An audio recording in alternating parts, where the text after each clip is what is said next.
എല്ലാ പ്രിയപ്പെട്ടവർക്കും ഒരിക്കൽ കൂടി യേശുക്രിസ്തുവിന്റെ നിസ്തുല്യ നാമത്തിലുള്ള വന്ദനത്തെ അറിയിക്കുകയാണ്. നമുക്ക് വേണ്ടി തൻ്റെ പ്രാണനെ വെച്ച് തന്ന് നമ്മെ സ്നേഹിച്ച് നമ്മെ മകനും മക്കളുമാക്കി തീർത്ത അവന്റെ അനന്ത സ്നേഹത്തിൻ്റെയും അനന്തമായ വിശ്വസ്തതയുടെയും എണ്ണിക്കൂടാതെ വണ്ണം തൻ്റെ മക്കളുടെ മേൽ പകരുന്ന വലിയ കരുണയെയും കൃപയെയും എല്ലാം ഓർത്തുകൊണ്ട് ദൈവസന്നിധിയിൽ പിന്നെയും ദൈവ കരം അന്വേഷിക്കുവാൻ, ദൈവമുഖം അന്വേഷിക്കുവാൻ നമ്മെ സമർപ്പിച്ചുകൊണ്ട് പാദപീഠത്തിലേക്ക് നമുക്ക് അടുത്തു വരാം. ദൈവം നമ്മെ എല്ലാവരെയും ധാരാളമായി അനുഗ്രഹിക്കട്ടെ.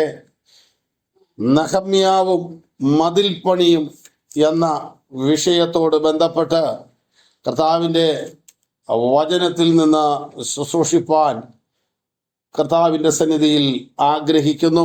ഒരു തിരുവചന വേദഭാഗം വായിച്ചുകൊണ്ട് ഈ പകലത്തെ ശുശ്രൂഷയ്ക്ക് ആരംഭം കുറിക്കുവാൻ ആഗ്രഹിക്കുന്നു. നെഹമ്യാവിന്റെ പുസ്തകം 4-ാം അധ്യായം അതിന്റെ 1 മുതൽ 3 വരെയുള്ള തിരുവചന ഭാഗങ്ങൾ.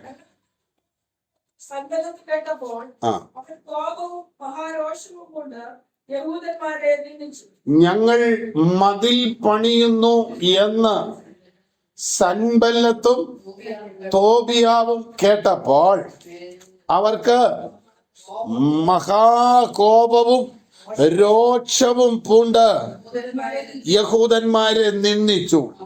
ദൈവത്തിന്റെ ജനം ഒരു പ്രവൃത്തി ചെയ്യുവാൻ തയ്യാറാകുമ്പോൾ അവർക്ക് നേരെ ഒരു നിന്ദ ഉയർന്നു വരികയാണ്. അതുവരെ അവര് അനുഭവിച്ച ആ പ്രതിസന്ധികളിലോട്ടൊന്നും ആരും നിന്നെ കൊണ്ട് വരുന്നില്ല. നിങ്ങൾ ഓർക്കണം, ഇസ്രായേല് മതിൽ പണിയുവാൻ, യഹൂദൻ മതിൽ പണിയാൻ തുടങ്ങിയപ്പോൾ അവരെ നിന്ദിച്ചു. അവര് മതിൽ പണിയാതിരിക്കുകയാണ് നിന്നയില്ല. ഇനി മതിൽ ഇടിഞ്ഞപ്പോഴാണ് ഇസ്രായേലിന് നിന്ന വന്നത്. പ്രവാസത്തിൽ നിന്ന് തെറ്റിയൊഴിഞ്ഞ ജനം വലിയ കഷ്ടത്തിലും അപമാനത്തിലും നിന്ദയിലും ഇരിക്കുന്നു. ആ നിന്ദ മാറുവാനുള്ള പണിയാണ് അവര് നടത്തുവാൻ തുടങ്ങുന്നത്. ആ പണി നടത്തുവാൻ തുടങ്ങുമ്പോൾ ഈ ദൈവജനവുമായിട്ട് ഒരു ബന്ധമില്ലാത്ത ഒരു കൂട്ടം ആളുകൾ നിന്ദയ്ക്കായിട്ട് എഴുന്നേറ്റ് വരികയാണ്. ഉപവാസ പ്രാർത്ഥന എന്ന് പറയുന്നത് ഒരു പണിയാണ്. ഇടിഞ്ഞുപോയ ആത്മീയ ജീവിതത്തെ പണിതുയർത്തുക, ഇടിഞ്ഞുപോയ പ്രാർത്ഥനാ ജീവിതത്തെ പണിയുക, സംരക്ഷണ മതിൽ ഭിത്തികൾ കെട്ടുക, ഇതൊക്കെയാണ് ഉപവാസ പ്രാർത്ഥന അഥവാ പണി. ദൈവത്തിന് സ്തോത്രം. നാം ഇങ്ങനെ നമ്മുടെ വ്യക്തിപരമായ ജീവിതത്തിന്റെ പണി നടത്തുമ്പോൾ തന്നെ കർത്താവായ യേശുക്രിസ്തുവാകുന്ന മൂലക്കല്ലിനോട് ചേർത്ത് അനേക കല്ലുകളെ ദൈവത്തിന്റെ പരിശുദ്ധാത്മാവ് കൊണ്ടുവന്ന് ദൈവസഭയുടെ പണിയും നടത്തിക്കൊണ്ടിരിക്കുകയാണ്. അപ്പോൾ ഒരു ഭാഗത്ത് നിന്ദയുണ്ടെങ്കിലും ഒരു ഭാഗത്ത് അപമാനവും അപവാദങ്ങളും ആരോപണങ്ങളും ഒക്കെ ഉണ്ടെങ്കിലും മറുഭാഗത്ത് പണി നടക്കുന്നുണ്ട്. ദൈവത്തിന് സ്തോത്രം. ഞാൻ പറഞ്ഞല്ലോ, ഉപവാസ പ്രാർത്ഥന ഒരു പണിയാണ്.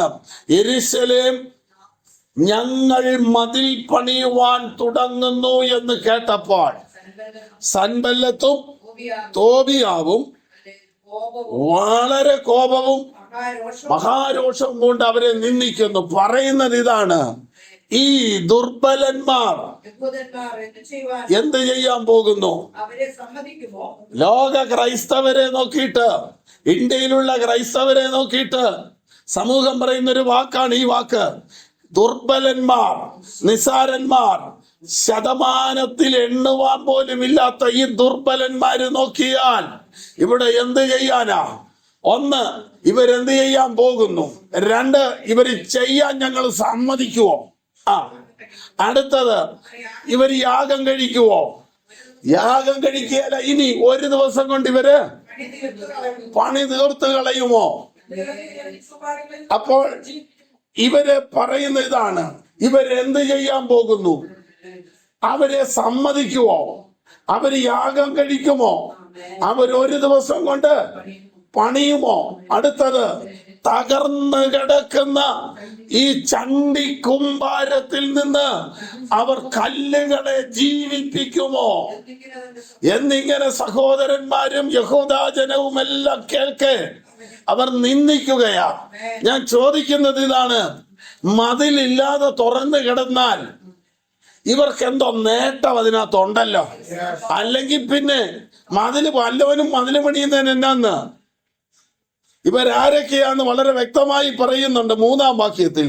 അപ്പോൾ അവന്റെ അടുക്കൽ നിന്ന അമ്മോന്യനായ തോബിയാവ്, പ്രമാണം നോക്കിയ 10-ാം തലമുറക്കാരൻ പോലും അടുത്ത് വരുന്ന പ്രമാണമുള്ളവനാ, അവനൊക്കെയാ കയറി മതില് പണിയെ തടയുന്നെന്ന്. നിങ്ങളൊന്ന് ഓർത്ത് നോക്ക്. ഇത് യഹൂദന്മാര് അവരുടെ സുരക്ഷിതത്വത്തിന് വേണ്ടി, അവരുടെ ആത്മീയവർദ്ധനവിന് വേണ്ടി, അവരുടെ ദൈവനാമ മഹിമയ്ക്ക് വേണ്ടി അവർ പണിയുന്ന പണിയാണ് ആത്മീയമായ പ്രാർത്ഥനകളും ആരാധനകളും കൂടിവരവുകളും കൂട്ടായ്മകളും. അതിന് അവര് സമ്മതിക്കുകയെന്ന്. അവരുടെ പറമ്പിലല്ല കെട്ടുന്നേ, അവര് വില കൊടുത്ത് വാങ്ങിച്ചാ തല്ല കെട്ടുന്നേ. അപ്പൊ ഈ യഹൂദന്മാര് അടങ്ങുന്ന ദൈവത്തിന്റെ ആലയമുള്ള ഈ പട്ടണം ഇങ്ങനെ തുറന്നു കിടന്നാൽ അവർക്ക് എന്തോ കാര്യമുണ്ട്. ഇത് ഇച്ചിരൂടെ ലളിതമായ ഒരു ശൈലിയിൽ പറയുമ്പോൾ നിങ്ങൾക്ക് അത് പിടികിട്ടും.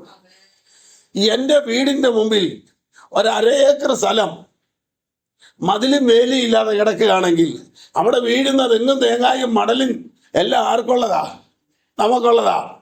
നമ്മുടെ കന്നുകാലി അതിനകത്തോട്ടെ കെട്ടാം, നമ്മുടെ സ്വാതന്ത്ര്യം പോലെ നമുക്ക് കയറി ഇറങ്ങിയൊക്കെ ചെയ്യാം. എന്നാൽ അതിനൊരു മതില് കെട്ടി അടയ്ക്കുകയാണെങ്കിൽ നമ്മുടെ ചില സ്വാതന്ത്ര്യങ്ങളും നമ്മുടെ ചില സ്വാർത്ഥ താല്പര്യങ്ങളും നഷ്ടമാകും. അതുകൊണ്ടാണ് ഈ മതിൽ പണിക്കെതിരെ നിൽക്കുന്നത്. മതില് പണിത് കെട്ടി അടയ്ക്കുക എന്ന് പറയുമ്പോൾ കെട്ടി അടയ്ക്കുന്നത് കാണിക്കുന്നത് ഉടമസ്ഥതയെയാണ്. ഉടമസ്ഥതയെ ഉത്തമഗീതത്തിൽ സഭയെ കുറിച്ച് പറയുന്നത് ഇങ്ങനെയാണ്: എന്റെ കാന്ത കെട്ടിയടച്ച തോട്ടം എന്ന് പറഞ്ഞാൽ എല്ലാരും കയറാനും ഇറങ്ങാനും ഉള്ളതല്ല ദൈവസഭ. എല്ലാവരുടെയും രീതിയിൽ എല്ലാം കാണിച്ചു വെക്കാനുള്ളതല്ല ദൈവസഭ. അതിനൊരു ഉടയക്കാരനുണ്ട്, ഒരുടമസ്ഥനുണ്ട്. വില കൊടുത്ത് വാങ്ങിച്ചതാണ് അവൻ. ചുമ്മാ വിലയല്ല, തന്റെ ചങ്കില് ചോര കൊടുത്ത് വാങ്ങിയതാ. അതുകൊണ്ട് അതിനകത്ത് കയറി മനുഷ്യൻ ആള് കളിക്കാൻ അവൻ സമ്മതിക്കുകയല്ല. ദൈവത്തിന് സ്തോത്രം. അവൻ അതിന് വേലി കെട്ടി, അവൻ അതിന് മുദ്രയിട്ടു എന്ന് പറഞ്ഞാൽ അത് അവന് മാത്രമുള്ളതാണ്. അപ്പോൾ ഈ ഉടമസ്ഥതയിലേക്ക് ദൈവസഭ ഉയർന്നു വരാതിരിക്കുവാൻ, യെരൂശലേം പട്ടണം ഉയരാതിരിക്കുവാൻ ആരൊക്കെയാ ഒരു കാലത്തും ദൈവത്തോട് അടുത്തു വരരുന്ന പ്രമാണമുള്ളവരൊക്കെയാണ് കടന്ന് വഴക്കുണ്ടാക്കുന്നത്. നിങ്ങൾ നോക്കൂ. അപ്പോൾ അവരുടെ അടുക്കൽ നിന്ന് അമ്മോന്യനായ തോബിയാവ് അവരെങ്ങനെ പണിതാലും ശത്രുവിന്റെ കണക്ക് കൂട്ടല് ദൈവജനം മനസ്സിലാക്കണം. അവരെങ്ങനെ പണിതാലും ഒരു കുറുക്കം കയറിയാൽ ഈ മതില് വീഴും. കാരണം എന്താ? കഴിഞ്ഞ നാളുകളിൽ ഇതുപോലെ പല പ്രാവശ്യം പണിയുന്നത് അവര് കണ്ടിട്ടുണ്ട്. ഉപവാസം ആദ്യമല്ലല്ലോ, ഉപവാസം ആദ്യമായിട്ട് നടത്തുന്നല്ല. അവരെങ്ങനെ പണിതാലും ഒരു ചെറിയ വിഷയം വന്നാ മതി, ഒരു ചെറിയ കുറുക്കനാകുന്ന ഒരു വിഷയം വന്നാ മതി, അവർ കെട്ടിയ മതിലും പ്രാർത്ഥനയും പാട്ടും ആരാധനയും എല്ലാം ഇടിഞ്ഞ് താഴെ പോകും. കാരണം അത് കഴിഞ്ഞ നാളിൽ അവർ കണ്ടിട്ടുണ്ട്.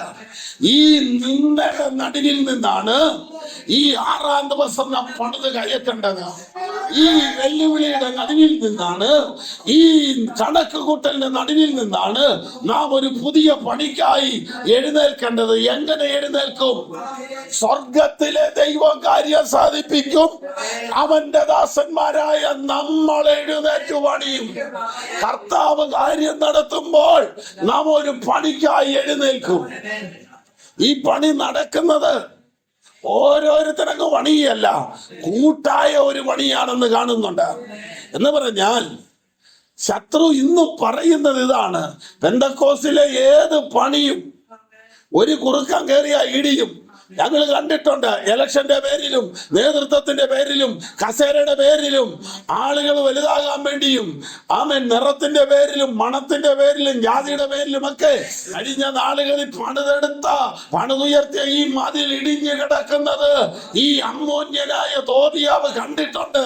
അതുകൊണ്ടാണ് ലോകജാതിയാകുന്ന ഈ അമ്മോന്യനായ തോബിയാവ് പറയുന്നത്, ഉപവാസം നടന്നോട്ടെ, 21 40 ഒക്കെ നടന്നോട്ടെ, എങ്ങനെ പണിതുപോലെ നിൽക്കുന്നത്. കാരണം മറ്റു പലരുടെയും താങ്ങേലായി നിൽക്കുന്നേ.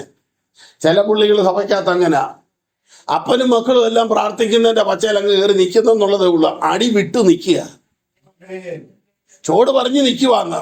ഇങ്ങനെ പറഞ്ഞു നിൽക്കുന്നത് കൊണ്ട് പെട്ടെന്ന് ഈ ഒടേക്കാരൻ നോക്കുമ്പോ വേലിക്ക് കുഴപ്പമൊന്നുമില്ല, പക്ഷെ കുറുക്കനകത്ത് കയറുന്നുണ്ട്. കുറുക്കനറിയാം പറഞ്ഞു നിൽക്കുന്നത് എവിടാന്ന്, അടന്ന് നിൽക്കുന്ന എവിടാന്നറിയാം. അവൻ അതിലേ കയറിയച്ച് അവൻ പോകുമ്പം നോക്കുമ്പോ ഒരു കുഴപ്പമില്ല, വേലിയെല്ലാം കറക്റ്റാ. അപ്പോൾ ചോട് പറഞ്ഞു നിൽപ്പുണ്ട്. ഈ ഉപവാസ പ്രാർത്ഥന കൊണ്ട് അടിസ്ഥാനം ഉറയ്ക്കണം, വചനത്തിൽ ഉറയ്ക്കണം, ഉപദേശത്തിൽ ഉറയ്ക്കണം, ആത്മാവിൽ ഉറയ്ക്കണം, വിശ്വാസത്തിൽ ഉറയ്ക്കണം. ഇതിനെല്ലാം കാരണമാകുന്നത് ദൈവത്തിന്റെ വചനവും ദൈവത്തിന്റെ ആത്മാവുമാണ്. അപ്പോൾ മതില് പണിയാൻ തുടങ്ങുമ്പോഴേ പ്രശ്നം തുടങ്ങുക. നമ്മള് വായിച്ച കുറിവാക്യത്തിൽ ഒന്ന് തൊട്ട് വെച്ചെന്നുള്ളതേ ഉള്ളൂ. നമ്മൾ ഇതിന്റെ ചരിത്രത്തിലേക്ക് പോവുകയാ.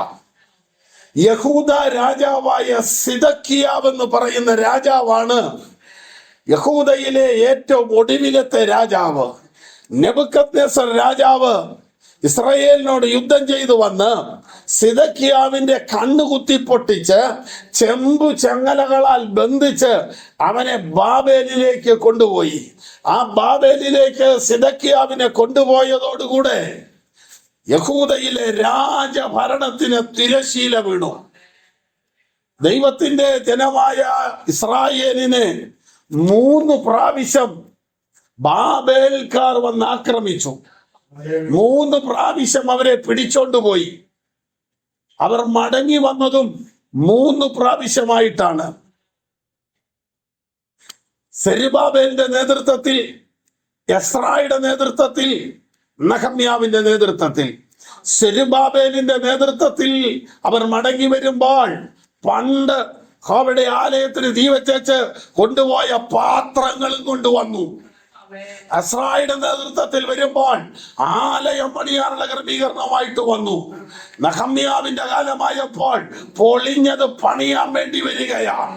അപ്പോൾ കഴിഞ്ഞ നാളുകളിലെ പണികൾക്ക് എവിടെയെങ്കിലും പോരായ്മ വന്നിട്ടുണ്ടെങ്കിൽ ആ ഇടിവ് നികത്തുന്നവനാണ് നെഹമ്യാവ്, ആ ഇടിവ് പണിയുന്നവനാണ് നെഹമ്യാവ്. ഇടിവ് പണിയണമെങ്കിൽ ഇടിഞ്ഞത് കാണണ്ടേ, ഇടിവിന്റെ ആഴം മനസ്സിലാക്കണ്ടേ, എന്നാലേ പണി നടക്കുള്ളൂ. അതുകൊണ്ടാണ് നെഹമ്യാവ് ദൈവത്തിന്റെ പരിശുദ്ധാത്മാവിന് നിഴലായി നിൽക്കുന്നത്. നമ്മുടെ ജീവിതത്തിൽ കഴിഞ്ഞ നാളുകളിൽ പണിതുയർത്തിയ പണികളൊക്കെ ഇടിഞ്ഞു പോയിട്ടുണ്ടെങ്കിൽ, ദൈവാത്മാവ് പ്രാർത്ഥനയിൽ, ആരാധനയിൽ അതിനെക്കുറിച്ച് ബോധ്യം തരുന്നുണ്ടെങ്കിൽ ഈ ഉപവാസ പ്രാർത്ഥനയിൽ അവ പണിത് കയറുവാൻ ഇടയാകണം. ദൈവത്തിന് സ്തോത്രം. ഇനി നെഹമ്യാവിന്റെ ചരിത്രത്തിലേക്ക് വരികയാണ്. 1-ാം അധ്യായത്തിന്റെ 1-ാം വാക്യം മുതൽ വായിക്കുമ്പോൾ ഹഖല്യാവിന്റെ മകനായ നെഹമ്യാവിന്റെ ചരിത്രം പഴയ നിയമ പുസ്തകത്തിലെ 39 പുസ്തകങ്ങൾ ഉള്ളതിലെ 16-ാമത്തെ പുസ്തകമാണ് നെഹമ്യാവിന്റെ പുസ്തകം. 13 അധ്യായങ്ങളും 406 വാക്യങ്ങളും ഉള്ള BC 445 432 കാലഘട്ടത്തിൽ ദൈവത്തിന്റെ പരിശുദ്ധാത്മാവ് നെഹമ്യാവിനെ കൊണ്ട് എഴുതിച്ച ആ പുസ്തകമാണ് നെഹമ്യാവിന്റെ പുസ്തകം. ദൈവം പ്രസാദിക്കുന്നവൻ, യഹോവ ആശ്വസിപ്പിക്കുന്നു എന്നൊക്കെയാണ് നെഹമ്യാവ് എന്ന വാക്കിന്റെ അർത്ഥം. ദൈവം പ്രസാദിക്കുന്നവൻ, ദൈവം ആശ്വസിപ്പിക്കുന്നു എന്നൊക്കെയാണ്. 20-ാം ആണ്ടിൽ കിസ്ലേവ് മാസത്തിൽ ഞാൻ ശൂഷൻ രാജധാനിയിൽ ഇരിക്കുമ്പോൾ, ദൈവത്തിന് സ്തോത്രം, നമ്മൾ എങ്ങനെയാണ് കാണുന്നത്? ഇത് ഒരു ചരിത്രപരമായ വസ്തുതയായതുകൊണ്ടാണ് ആണ്ടും തീയതികളും എല്ലാം വ്യക്തമായി രേഖപ്പെടുത്തുന്നത്. 20-ാം ആണ്ട് കിസ്ലേവ് മാസം എന്ന് പറഞ്ഞാൽ യഹൂദന്റെ കിസ്ലേവ് മാസമാണ് നമ്മുടെ ഡിസംബർ. അവരുടെ മാസത്തിന്റെ ആദ്യ മാസമാണ് ആബീബ് മാസം അഥവാ നീസാൻ മാസം. ഇസ്രായേൽ മക്കൾ പുറപ്പെട്ടതെന്ന ആബീബ് മാസം 14-ാം തീയതി അർദ്ധരാത്രിയിൽ പുറപ്പെടുന്നതിന് മുമ്പ് അവർക്കൊരു ക്രമീകരണം ഉണ്ടായിരുന്നു.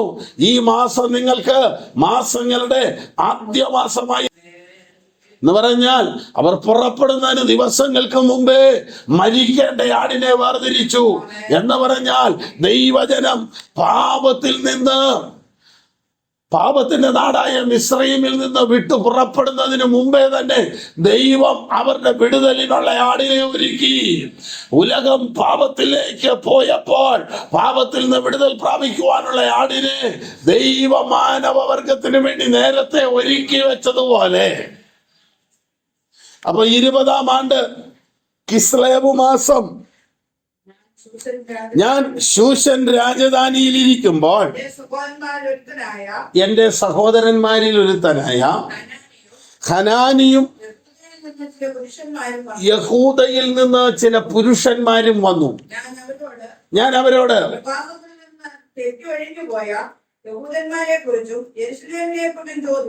നെഹമ്യാവ് നല്ലൊരു സ്ഥാനത്തിരിക്കുമ്പോഴും എന്ന് പറഞ്ഞാൽ നെഹമ്യാവ് ഗൾഫില, വിദേശത്താ.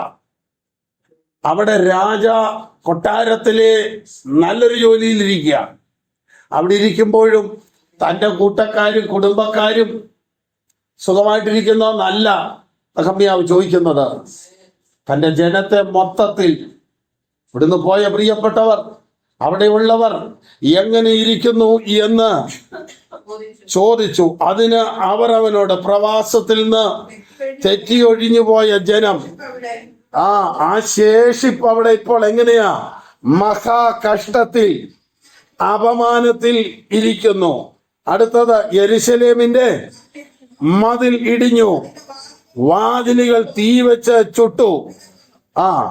ഈ വർത്തമാനം കേട്ടപ്പോൾ ദൈവത്തിന്റെ ദാസനായ നെഹമ്യാവിരുന്ന് കരഞ്ഞു.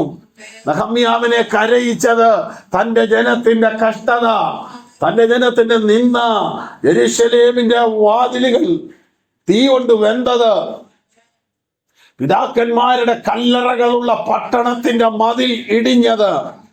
ഈ വിവരമോർത്തപ്പോൾ രാജകൊട്ടാരത്തിൽ ഇരിക്കുന്ന ദൈവഭൃത്യൻ നിലവിളിക്കുവാനിടയായി. ഈ ഉപവാസ പ്രാർത്ഥനയുടെ 6-ാം ദിവസം ദൈവസഭയുടെ ശൂന്യത കണ്ടുകൊണ്ട് ആരും നിലവിളിക്കും?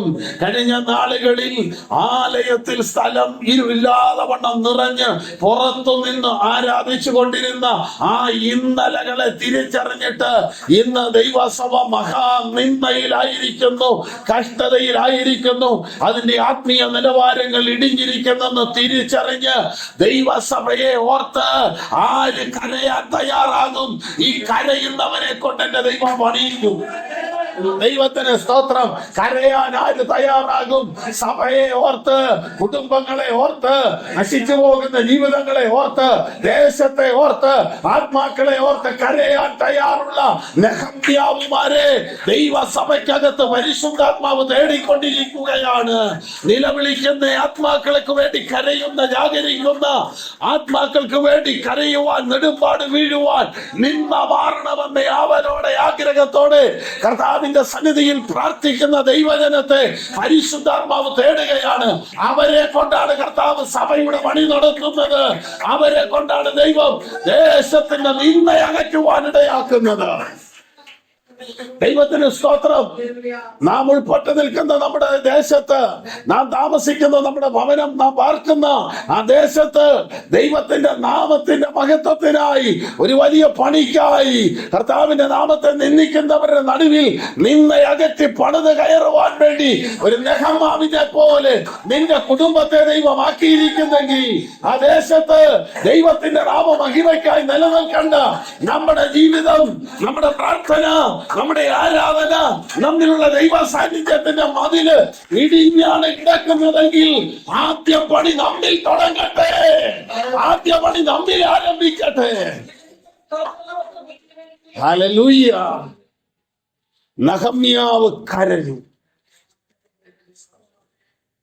നെഹമ്യാവ് എന്തുകൊണ്ട് കരഞ്ഞു? ഒന്ന്, ദൈവജനം കഷ്ടത്തിലായതുകൊണ്ട്. രണ്ട്, ദൈവജനം നിന്ദയിലായതുകൊണ്ട്, അഥവാ അപമാനത്തിലായതുകൊണ്ട്. മൂന്ന്, ദൈവജനത്തെ ഉൾക്കൊള്ളുന്ന യെരൂശലേം പട്ടണത്തിന്റെ മതിൽ ഇടിഞ്ഞതുകൊണ്ട്. മതിൽ പ്രാർത്ഥനയാണ്. ദൈവത്തിന് സ്തോത്രം. ആലയം തീയാൽ നശിച്ചത് കൊണ്ട്, ആലയം മതിലിലെ വാതിലുകൾ തീ കൊണ്ട് വെന്ത് കിടക്കുന്ന കാഴ്ച കണ്ടിട്ട് ദൈവത്തിന്റെ ദാസൻ കരഞ്ഞു. 4 കാരണമാണ് തന്നെ കരയിച്ചത്.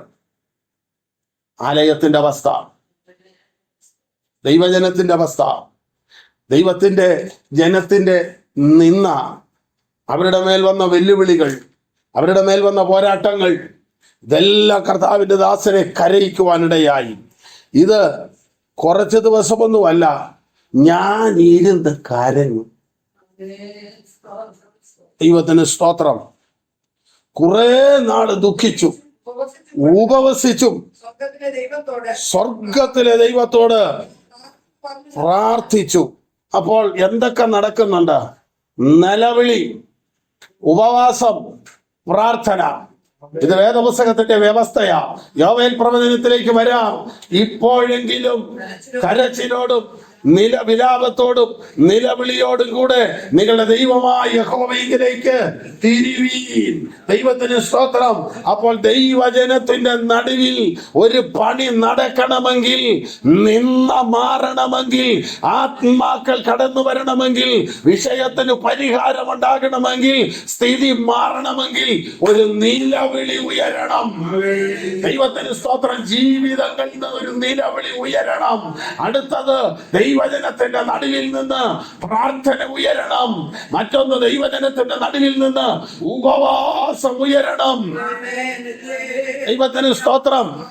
യോവേൽ പറയുന്നു, തുള്ളൻ ശേഷിപ്പിച്ചത് വെട്ടിക്കിളി തിന്നു, വെട്ടിക്കിളി ശേഷിപ്പിച്ചത് പച്ചപ്പുഴു തിന്നു, പച്ചപ്പുഴു ശേഷിപ്പിച്ചത് വീട്ടിൽ തിന്നു. അങ്ങനെ ഒന്ന് മാറി ദേശത്തെ ശൂന്യമാക്കുന്ന പോര് വന്നപ്പോൾ അവർ ദൈവസന്നിധാനത്തിൽ തീരുമാനിക്കുന്ന എങ്ങനെയാണ്? മൂപ്പന്മാരെ വിളിച്ചുകൂട്ടുവീൻ, ഒരു ഉപവാസം നിശ്ചയിപ്പീൻ. മണവാളൻ മണിയറയും മണവാട്ടി ഉള്ളറയും വിട്ടു വരണം. ആളുകളുടെ അവസ്ഥകൾക്കും സാഹചര്യങ്ങൾക്കും എല്ലാം വ്യത്യാസമില്ലാതെ എല്ലാവരും ഒരുപോലെ ദൈവസന്നിധിയിൽ വിഷയത്തിന്റെ മുമ്പിൽ മുട്ടുകുത്തിയാൽ കർത്താവ് വചനത്തിലൂടെ ദൂത് പറയുന്നുണ്ട്, ഞാൻ തുള്ളൻ ശേഷിപ്പിച്ച, ഞാൻ തുള്ളനും വെട്ടിക്കിളിയും വിട്ടിലും തിന്ന സംവത്സരങ്ങൾക്ക് പകരം ഞാൻ നിങ്ങൾക്ക് നന്മ ചെയ്യും. വിഷയം മാറണമെങ്കിൽ, വിഷയം പരിഹരിക്കപ്പെടണമെങ്കിൽ, കാര്യം നടക്കണമെങ്കിൽ നിലവിളിയും പ്രാർത്ഥനയും ഉപവാസവും ഉയരണം. എളുപ്പ വഴിയിലൂടെ ക്രിയ ചെയ്യാൻ നോക്കിയാൽ നടക്കുകയല്ല. ദൈവത്തിന് സ്തോത്രം. വില കൊടുക്കണം. ദൈവത്തിന് സ്തോത്രം. ഞാൻ കുറെ നാളിരുന്ന് നിലവിളിച്ചു, ഉപവസിച്ചു, പ്രാർത്ഥിച്ച് ദൈവത്തോട് പറഞ്ഞതെന്തെന്നാൽ, സ്വർഗത്തിലെ ദൈവമായ യഹോവേ, നിന്നെ സ്നേഹിച്ച് നിന്റെ കൽപ്പനകളെ പ്രമാണിക്കുന്നവർക്ക് നിയമവും ദയയും പാലിക്കുന്ന മഹാനും ഭയങ്കരനുമായ ദൈവമേ, ദാസന്മാരായ ഇസ്രായേൽ മക്കൾക്ക് വേണ്ടി രാവും പകലും നിന്റെ മുമ്പാകെ പ്രാർത്ഥിക്കുകയും ഇസ്രായേൽ മക്കളായ ഞങ്ങൾ നിന്നോട് ചെയ്തിരിക്കുന്ന പാതകങ്ങളെ ഏറ്റുപറയുകയും ചെയ്യുന്ന അടിയന്റെ പ്രാർത്ഥന കേൾക്കേണ്ടതിന് നിന്റെ ചെവി ശ്രദ്ധിച്ചും നിന്റെ കണ്ണ് തുറന്നും ഇരിക്കണമേ. ഞാനും എന്റെ പിതൃഭവനവും. ഈ പ്രാർത്ഥന എവിടുന്ന ഉയരുന്നെന്നറിയാവോ? ബാബിലോണ്യ രാജ്യത്തിലെ ശൂഷൻ രാജധാനിയിൽ നിന്നാണ്. ആ രാജധാനിയിൽ ഉയർന്ന പ്രാർത്ഥനയിൽ ദൈവം പ്രവർത്തിച്ചു. നിങ്ങൾക്കറിയാമോ, ദൈവത്തിന്റെ ദാസൻ ഒരു വ്യവസ്ഥ വെച്ചാണ് ദൈവത്തെ ആരാധിക്കുവാൻ എടുത്തു വരുന്നത്. എന്ന് പറഞ്ഞാൽ ശലോമോൻ യഹോവയുടെ ആലയം പണിയ സമയത്ത് ഒരു കാര്യം പറഞ്ഞായിരുന്നു. നിന്റെ ജനം വല്ലോ പാപവും ചെയ്ത് അവർ പ്രവാസത്തിലേക്ക് പോയാൽ ആ പ്രവാസ ദേശത്തിരുന്നു കൊണ്ട് അവർ വിശ്വാസത്താൽ ഈ ആലയത്തെ നോക്കി പ്രാർത്ഥിച്ചാൽ സ്വർഗത്തിലെ ദൈവം പ്രാർത്ഥന കേൾക്കണം എന്ന് പറഞ്ഞ ആ വ്യവസ്ഥ മുറുകെ പിടിച്ചോണ്ടാണ് ഞാനും എൻ്റെ പിതൃഭവനവും, അതിനകത്ത് നെഹമ്യാവ് ഒഴിവ് പറയുന്നില്ല, ഞങ്ങൾ തെറ്റ് ചെയ്ത് കർത്താവേ എന്ന് പറയുകയാ. എന്ന് നമ്മൾ ചോദിക്കുന്ന പോലെ 10 സെന്റ് ഒന്നും അല്ല ഇത്. 120 രാജ്യങ്ങളുടെ അധികാരിയാണ് അഹശ്വേരോശ് രാജാവ്. 60 വേണേലും നിനക്ക് തരാമെന്ന്. അത് മറ്റൊരു അവസരത്തിൽ നമുക്ക് അതിനെക്കുറിച്ച് ചിന്തിക്കാം. രാജാവ് പറയാതെ ഒന്നും സിംഹാസനത്തിന്റെ മുമ്പിലോട്ടൊന്നും കയറി വരാൻ ഒക്കത്തില്ല. പക്ഷെ ഉപവസിച്ച് കഴിഞ്ഞപ്പോൾ എല്ലാ നിയമങ്ങളെയും മാറ്റിമറിച്ചുകൊണ്ട് ഞാൻ നിയമപ്രകാരം അല്ലാതെയും ചെല്ലുമെന്ന് പറഞ്ഞ് അവൾ ചെന്നപ്പോൾ രാജാവിന്റെ പൊൻചെങ്കോൽ അവളുടെ നേരെ നീട്ടി. അപ്പോൾ അന്യദേശത്ത് ദൈവത്തിന്റെ ആത്മാവ് പ്രാർത്ഥിക്കുന്ന ഭക്തന്മാർക്ക് വേണ്ടി ഉന്നത അധികാരികളുടെ ഉള്ളത്തോട് ഇടപെടുമെന്നുള്ളതാണ് ഈ തിരുവചനത്തിൽ കാണുന്നത്.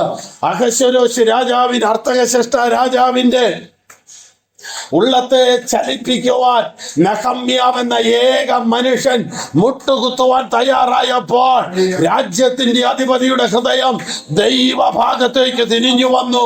രാഷ്ട്രങ്ങൾ നിയമങ്ങൾ എത്ര വ്യത്യസ്തമായി ഉയർത്തിയാലും, ക്രിസ്ത്യാനികൾക്ക് ഇവിടെ ആരാധന സ്വാതന്ത്ര്യമില്ലാതെ കൊണ്ടുവന്നാലും, മതപരിവർത്തനം നടക്കത്തില്ലെന്ന് പറഞ്ഞാലും, ഒരു നെഹമ്യാവ് എഴുന്നേൽക്കാൻ തയ്യാറായാൽ ഇന്ത്യക്കകത്ത്, ദൈവസഭയ്ക്കകത്ത്, കേരളത്തിനകത്ത് നെഹമ്യാവുമാർ എഴുന്നേൽക്കാൻ തയ്യാറായാൽ ഏതു നിയമങ്ങളും കാറ്റിൽ പറന്നു പോകത്തക്കവണ്ണം രാജാക്കന്മാരുടെ ഉള്ളത്തെ തിരിപ്പിക്കുന്ന ഭൂരാജാക്കന്മാർക്ക് അധിപതിയായവനും ആദിയും അന്തവുമായവനും മരിച്ചിട്ട് എന്നേക്കും ജീവിച്ചിരിക്കുന്നവനും ദാവീദിന്റെ താക്കോൽ കയ്യിലുള്ളവനും ആരും അടയ്ക്കാതെ വണ്ണം തുറക്കുകയും ആരും തുറക്കാതെ വണ്ണം അടയ്ക്കുകയും ചെയ്യുന്ന തമ്പുരാൻ രാജാക്കന്മാരുടെ ഹൃദയങ്ങളെ മാറ്റും.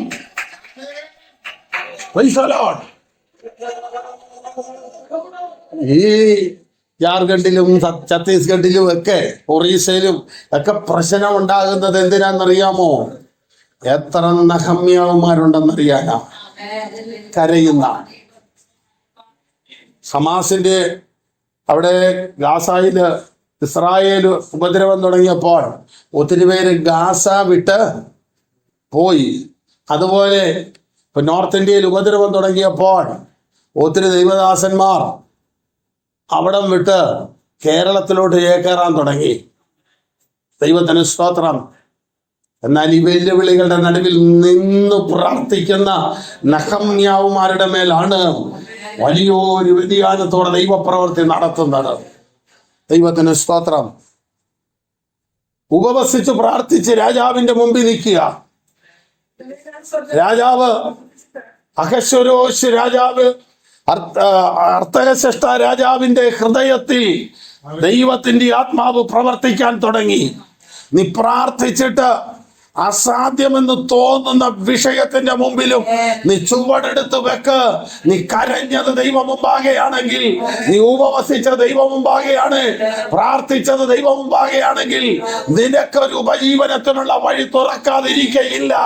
നീ കരഞ്ഞത് ദൈവം മുമ്പാകെയാണെങ്കിൽ നിനക്ക് വേണ്ടി ഉന്നതന്മാരുടെ ഉള്ളത്തോട് ഇടപെടുവാൻ ദൈവത്തിന് കഴിയും. ശ്രേഷ്ഠന്മാരുടെ ഉള്ളത്തോട് ഇടപെടുവാൻ ദൈവത്തിന് കഴിയും. നെഹമ്യാവേ, നീ കരയേണ്ടത് മാനുഷിക നിലയിലാണെങ്കിൽ അത് അർത്ഥകശഷ്ട രാജാവിന്റെ മുമ്പിലാണ് നീ കരയേണ്ടത്. എന്നാൽ നീ ദൈവ മുമ്പാകെ കരഞ്ഞത് കൊണ്ട് മനുഷ്യന്റെ മുമ്പിൽ കരയാൻ അവൻ അനുവദിക്കുന്നില്ല. നീ ദൈവ മുമ്പാകെ കരഞ്ഞത് കൊണ്ട് മനുഷ്യന്റെ ഹൃദയത്തെ ദൈവം നെഹമ്യാവിന് കരയുന്നവന് വേണ്ടി ചിരിക്കുകയാണ്.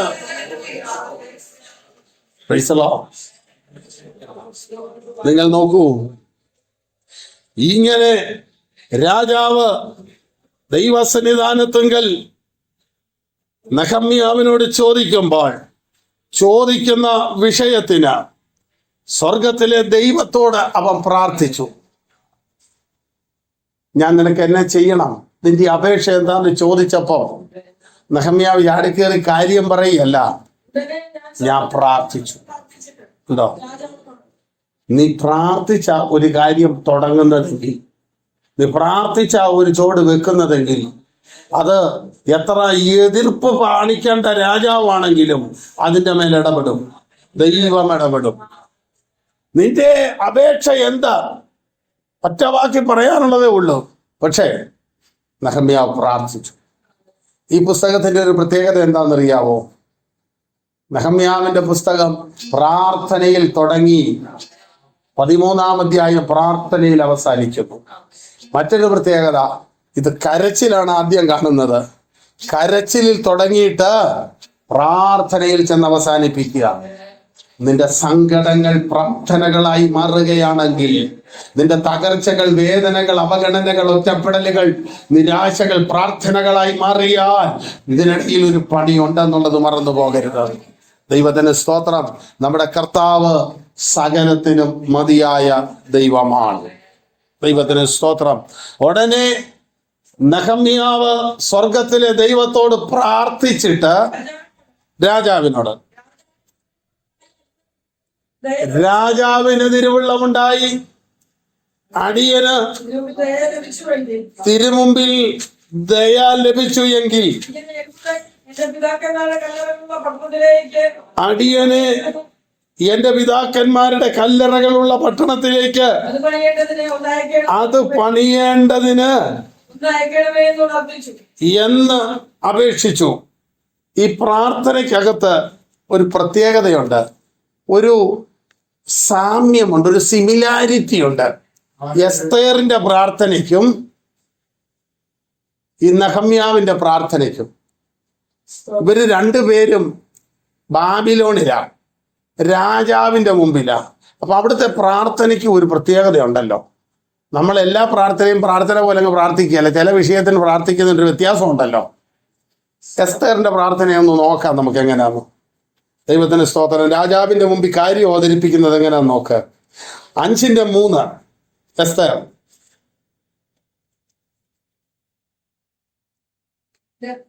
രാജാവ് അവളോട്, എസ്തേർ രാജ്ഞിയെ എന്ത് വേണം? എന്താകുന്നു നിന്റെ അപേക്ഷ? നിന്റെ അപേക്ഷ എന്താ? ഇവിടെ അത് തന്നെയാ ചോദിക്കുന്നത്. രാജ്യത്തിൽ പാതിയോളമായാലും നിനക്ക് തരാം എന്ന് പറഞ്ഞു.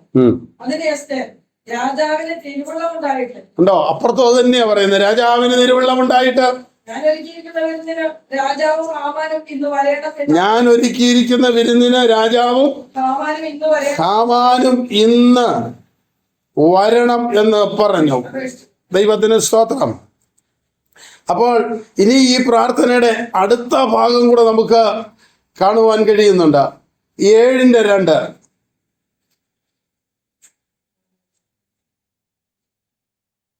രണ്ടാം ദിവസവും വീഞ്ഞു വിരുന്നിന്റെ സമയത്ത് രാജാവ് എസ്തേറിനോട്, എസ്തേർ രാജ്ഞിയെ നിന്റെ അപേക്ഷ എന്ത്? നിന്റെ അപേക്ഷ എന്ത്? അത് നിനക്ക് ലഭിക്കും. അത് നിനക്ക് ലഭിക്കും. നിന്റെ ആഗ്രഹം എന്ത്? നിന്റെ ആഗ്രഹം എന്ത്? രാജ്യത്തിൽ പാതിയോളമായാലും അത് നിവർത്തിച്ച് തരാം എന്ന് പറഞ്ഞു. അപ്പോൾ ഇതൊന്നും അല്ല എസ്തേർ ചോദിക്കുന്നത്. അതിന് എസ്തേർ രാജാവേ എന്നോട് കൃപയുണ്ടെങ്കിൽ, രാജാവിന് തിരുവുള്ളമുണ്ടെങ്കിൽ എന്റെ അപേക്ഷ കേട്ട്. ഇനി തിരിച്ച് നെഹമ്യാവിന്റെ പുസ്തകത്തിലേക്ക് വന്ന്, നെഹമ്യാവേ നിന്റെ അപേക്ഷ എന്ത്? നിന്റെ പ്രാർത്ഥനാ വിഷയം എന്ത് എന്ന് രാജാവ് ചോദിക്കുക. ദൈവത്തിന് സ്തോത്രം. 5-ാം വാക്യം 2:5. രാജാവിന് തിരുവുള്ളമുണ്ടായിട്ട് രാജാവിന്റെ തിരുമുമ്പിൽ എനിക്ക് ദയ ലഭിച്ചു എങ്കിൽ എന്റെ പിതാക്കന്മാരുടെ കല്ലറകളുള്ള പട്ടണത്തിലേക്ക് അതൊന്ന് പണിയാൻ എന്നെ അയക്കണമേ. കണ്ടോ പ്രാർത്ഥനയുടെ സ്റ്റൈല്? കണ്ടോ? ചില നിർണായകമായ വിഷയങ്ങൾക്ക് വേണ്ടിയുള്ള പ്രാർത്ഥനയ്ക്ക് ചില തീവ്രത കൂടാൻ സാധ്യതയുണ്ട്. ഇവിടെ എന്നെ ഒന്ന് അയക്കണമേ. അതിന് നെഹമ്യാവിനോട് അർത്ഥഹ്ശഷ്ടാ രാജാവ് ചോദിക്കുന്നത് ഇപ്രകാരമാണ്. രാജ്ഞിയും അരികെ ഇരുന്നിരുന്നു. ആ, നിന്റെ യാത്രയ്ക്ക് എത്ര നാൾ വേണം? രാജ്ഞിയും അരികെ ഇരുന്നിരുന്നു എന്നവിടെ എടുത്തു പറയുക. ഇയാള് സംഭവിച്ചാലും ചിലപ്പം ഒരു നോട്ടവോ ഒരു തോണ്ടോ തോണ്ടിയാൽ ചിലപ്പോൾ ഇത് മുഴുവൻ കീഴ്മേലും അറിയും. എങ്ങനെ പോട്ടല്ലേ എന്ന് ഇങ്ങനെ രാജ്ഞിയോട് രാജാവ് ചോദിക്കുകയാണെങ്കിൽ രാജ്ഞി ഇങ്ങനെ ചുമ്മാ ഇച്ചിരി നേരം രാജാവിനെ ചുമ്മാ നോക്കിയിരുന്നാലും മതി, ഒക്കാഴിയാന്നുള്ള അറിയാം. പ്രത്യേക ഇടപെടലുകളുണ്ട് രാജാവിനോട് രാജ്ഞിക്ക്. യേശുക്രിസ്തു പീലാത്തോസിന്റെ അരമനയിൽ വിധിക്കപ്പെടാൻ നിൽക്കുമ്പോൾ അകത്ത് അന്തപുരിയിലിരിക്കുന്ന രാജ്ഞി ഒരു കത്ത് കൊടുത്തു വിട്ടു, ആ നീതിമാന്റെ കാര്യത്തിൽ ഇടപെടരുത്. പുള്ളി അന്നേരം കൈ കഴുകി. രാജാവെന്നും പറഞ്ഞിട്ട് കാര്യമൊന്നുമില്ല. അമൃതത്തിൽ പറഞ്ഞു കഴിഞ്ഞപ്പോ പുള്ളി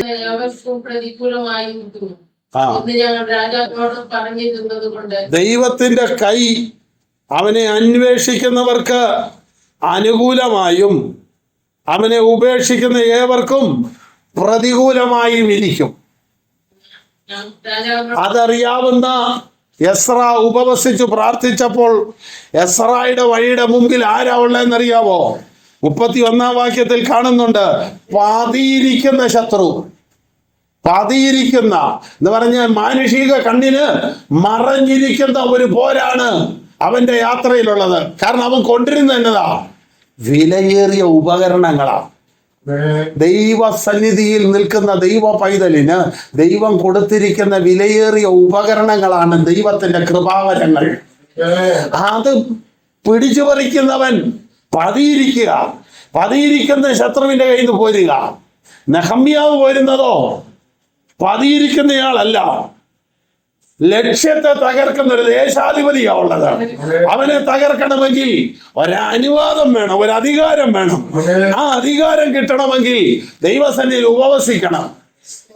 അപ്പോൾ ദൈവത്തിന്റെ ദാസനായ നെഹമ്യാവ് കരഞ്ഞ് ഉപവസിച്ച് പ്രാർത്ഥിച്ചു കഴിഞ്ഞപ്പോൾ അവന് അനുവാദം കിട്ടി, അധികാരം കിട്ടി, അഭിഷേകം കിട്ടി.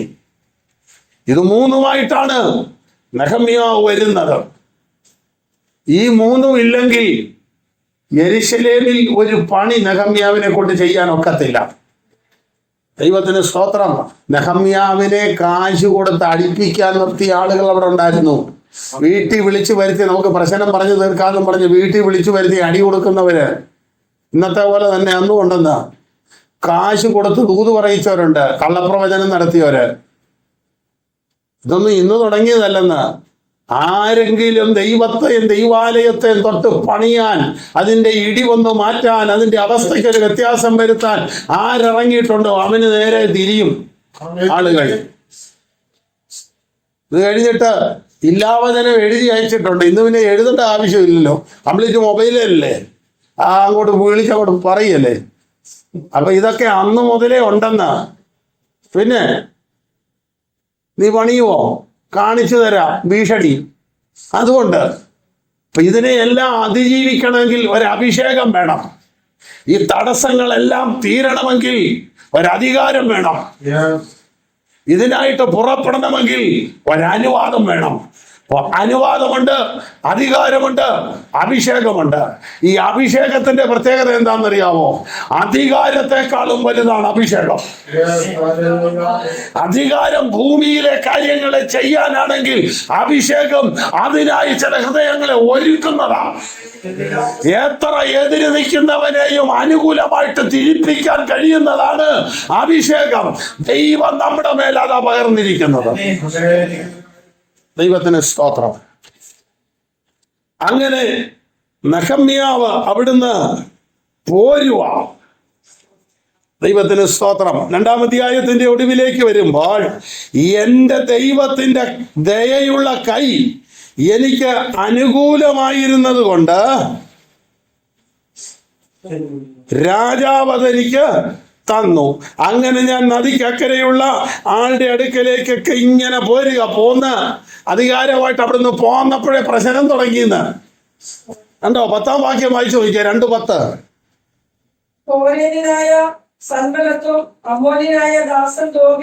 കേട്ടപ്പോൾ 4-ാം അധ്യായത്തിലല്ല ഇവര് തുടങ്ങിയത്, അവർ 2-ാം അധ്യായത്തിലേ തുടങ്ങി. എന്ന് പറഞ്ഞാൽ നെഹമ്യാവ് വന്ന് കാല് വെച്ചതേ ഉള്ളൂ, പണിയാൻ തുടങ്ങിയില്ല. കാലെടുത്ത് വെച്ചതേ ഉള്ളൂ, എതിർപ്പ് തുടങ്ങി. ഇസ്രായേൽ മക്കൾ ദൈവസഭയിൽ ആത്മീയ ഉണർവിന്റെ എന്തെങ്കിലുമൊക്കെ ഒരു ചുവടുവെപ്പ് വെക്കുമ്പോഴാണ് പ്രതികൂലങ്ങൾ തുടങ്ങുന്നത്.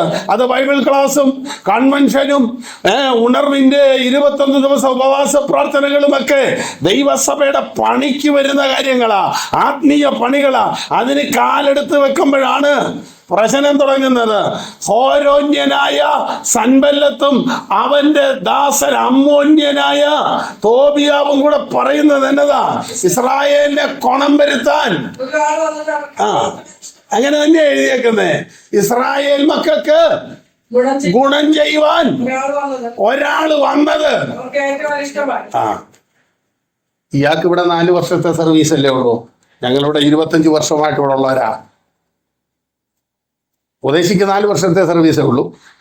ഇവിടെ ഇരിക്കുന്നവരോ അതിനേക്കാളും സർവീസ് ഉള്ളവരാ. ഞങ്ങളുടെ അപ്പനപ്പൂപ്പന്മാര് മുതലേ ഉള്ളതാ. ഞങ്ങളെ കൊണ്ട് നടക്കാത്ത ഇതിയാൻ വന്ന ഇപ്പൊ തുടങ്ങുന്നത്.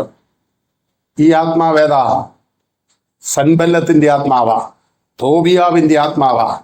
അപ്പോൾ ഇതിന്റെയൊക്കെ മുമ്പിൽ നിൽക്കണമെങ്കിൽ ഒരു പ്രത്യേക അഭിഷേകം ഉണ്ടെങ്കിലേ പറ്റുള്ളൂ. ഇസ്രായേൽ മക്കൾക്ക് ഗുണം ചെയ്യുവാൻ ഒരുത്തൻ വന്നത് അവർക്ക് ഏറ്റവും അനിഷ്ടമായി. അവർക്ക് അനിഷ്ടമായി. ആ അനിഷ്ടമാണ് നിന്ദയായിട്ടും അപമാനമായിട്ടും അപവാദമായിട്ടും 4-ാം അധ്യായത്തിൽ വെളിപ്പെടുന്നത്. തുടക്കം എവിടെ നിന്നാ? ഇഷ്ടക്കേടിൽ നിന്നാ, അല്ലേ? എല്ലാ ദൂതുമൊന്നും ഒരു പരിധി കൂടുതലൊന്നും വ്യാഖ്യാനിക്കാൻ പറ്റുകയില്ലല്ലോ. അതുകൊണ്ട് വായിക്കുന്നവൻ ചിന്തിച്ചു കൊള്ളട്ടെ. രണ്ടാമത് കർത്താവ് പറഞ്ഞ പോലെ ചെവിയുള്ളവൻ കേൾക്കട്ടെ. ദൈവത്തിന്റെ സ്തോത്രം. അതാണ് അതിന്റെ രീതി. ഇസ്രായേൽ മക്കൾക്ക് ഗുണം ചെയ്യുവാൻ ഒരാൾ വന്നത് ഏറ്റവും അനിഷ്ടമായി. അവർക്ക് ഏറ്റവും അനിഷ്ടമായി. ഇന്ന് പകലത്തെ ശുശ്രൂഷ ഇവിടെ അവസാനിപ്പിക്കുവാൻ ആഗ്രഹിക്കുകയാ. ദൈവത്തിന് സ്തോത്രം. നീ ഒരു നിയോഗം പ്രാപിച്ചാണ് ഈ ഉപവാസ പ്രാർത്ഥനയിൽ നിന്ന് മടങ്ങുന്നതെങ്കിൽ, നീ ഒരു അഭിഷേകം പ്രാപിച്ചാണ് ഈ ഉപവാസ പ്രാർത്ഥനയിൽ നിന്നും മടങ്ങുന്നതെങ്കിൽ, നീ ഒരു അധികാരത്തോടെയാണ് നീ ഈ ഉപവാസ പ്രാർത്ഥനയിൽ നിന്നും മടങ്ങുന്നതെങ്കിൽ, നിനക്ക് നേരെ ഇതുവരെ ഇഷ്ടമായി നിന്ന ചിലതൊക്കെ അനിഷ്ടമായി മാറാൻ പോവുകയാണ്. കാരണം നീ ചില വിഷയങ്ങൾ പണിയാൻ തുടങ്ങുന്നു, ചില ഇടിവുകൾ നികത്താൻ പോകുന്നു, ചില വിഷയങ്ങൾക്ക് പരിഹാരം വരുത്തുവാൻ പോകുന്നു എന്ന് തിരിച്ചറിഞ്ഞ ശത്രു ചില ജീവിതങ്ങളുടെ ഹൃദയത്തിനകത്ത് അനിഷ്ടമുണ്ടാക്കുകയാണ്. ദൈവത്തിന് സ്തോത്രം. തളർന്നു പോകരുത്. ഉപവാസ പ്രാർത്ഥന വിടുതല് മാത്രമല്ല, പ്രശ്നങ്ങൾ ഉണ്ടാക്കാനും പറ്റുന്നതാണ്. എന്നാൽ അത് കഴിയുമ്പോൾ അതിന്റെ മേലൊരു വിജയമുണ്ട്. 40 ദിവസം യേശു ഉപവസിച്ചു. 39 ദിവസവും വരാത്ത പിശാച് 40ാമത്തെ ദിവസമാണ് വന്നത്. ദൈവത്തിന് സ്തോത്രം. കണ്ടോ? എന്നാൽ ആ 40ാം ദിവസം കൊണ്ട് അതിന്റെ മേലൊരു വിജയം കൊടുക്കുകയാണ് കർത്താവിന്. കർത്താവിനെ പോലും പിശാച് പരീക്ഷിച്ചിട്ട് അവിടെ എഴുതിയേക്കുന്ന ഇങ്ങനെയാ, കുറച്ച് നാളത്തേക്ക് പോയെന്ന്. തമ്പുരാന്റെ അടുത്തുനിന്ന് അത്രയും നാളത്തേക്കാ പോയതെങ്കിൽ നമ്മളെയൊക്കെ ഇട്ടേക്കുവോ? ദൈവസന്നിധിയിൽ നമ്മുടെ കണ്ണുകൾ അടയ്ക്കാം. കേട്ട ആ തിരുവചനത്തിന് മുൻപാകെ നമ്മെ സമർപ്പിച്ചുകൊണ്ട് നമുക്ക് പ്രാർത്ഥനയ്ക്കായി ദൈവസന്നിധിയിലേക്ക് അടുത്തു